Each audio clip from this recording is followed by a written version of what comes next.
Child. These are the adventures of a temporarily out of work wife and mother. And for somebody who don't have no job, I stay busy. Which is why this house was a dang on mess. It was time for a deep cleaning of the refrigerator, the stove, and the Keurig. And I got started with the refrigerator. This is weekend reset number 17, I think. And it actually occurred on a Monday. And as with all refrigerator cleanouts, you start by removing everything, checking expiration dates, throwing away things that have expired or you know is not going to be consumed, setting aside those things that you know need to be re-refrigerated, removing the drawers, glass, shelves, etc., and get into it. Now, as always, I'm going to show you what I did. I might have some commentary for it, but as always, I'm going to have some wisdom for you. Now, if you know me, you know I do not mind sharing the details of my life with the people that I care about and even perfect strangers on the interwebs. Now, when sharing the personal details of my life, I do try to be mindful of what I'm sharing and who I'm sharing it with. I'm really an open book. I am the queen of vulnerability because I've been called to help. And one of the ways that I help is in sharing my truth.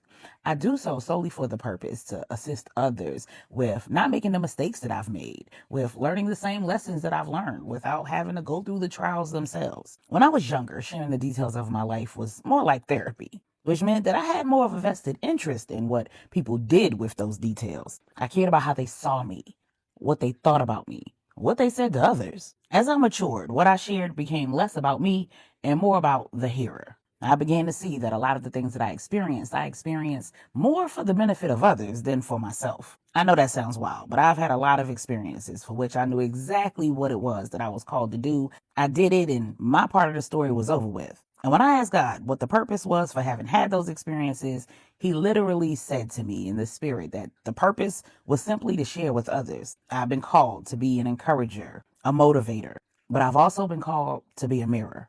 Let's be honest, the things that people hate the most about me are the very things that they hate about themselves, either because they haven't figured out how to resolve whatever issue they are having with it, or because they haven't figured out how to be it. And that's okay. I don't have an overwhelming need to be liked.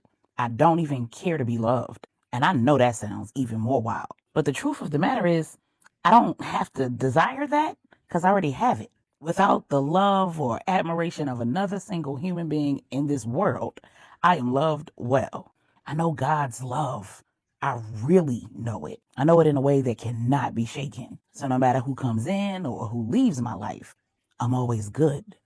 But it took work to get there. I am not perfect. I do not have this life thing all figured out. If I did, I'd be dead. Because when you stop learning, you stop living. And baby, I want to learn and live for as long as God sees fit. So I keep my ears, my eyes, and my heart open. My goal is to be the absolute best version of myself. Not better than anyone else, not smarter than anyone else, not right so that other people can be wrong.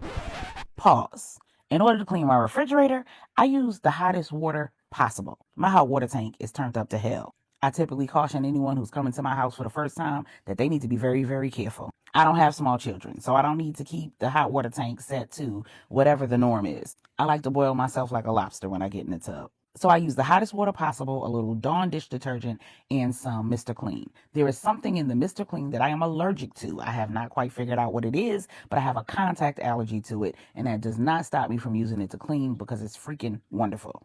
I digress. Now, where was I? Oh, that's right. I was explaining that I'm a work in progress, and I love that for me.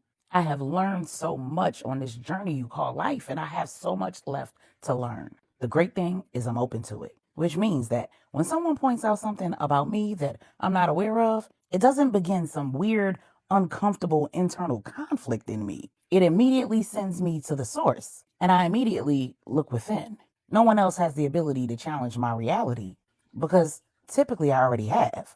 And if, by chance, someone says something about me that I have yet to consider, evaluate, analyze, or begin to improve, I evaluate it and find whatever truth lies in it and then use it to make me better.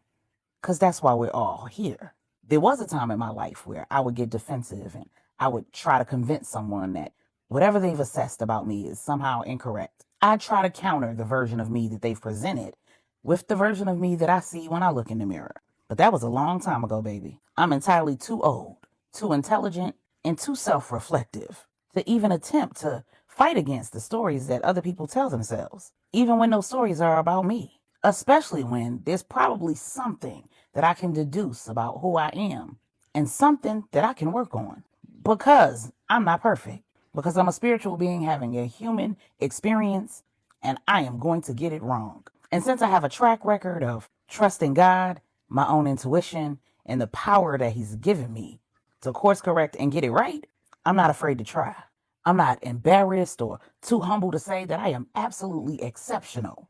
And anyone who knows me knows that. But what makes me exceptional is not something that I've accomplished by my own will. It's definitely not the degrees on my wall, and I am not the sum of my parts. It's literally my willingness to heal and become whole, to rely on Christ, to do what I cannot do, to trip, fall, make mistakes, forgive, be forgiven, cry, scream, and fight in order to ensure that the beautiful, bright, and brilliant, best version of me, my future self, has a safe place to call home when she arrives.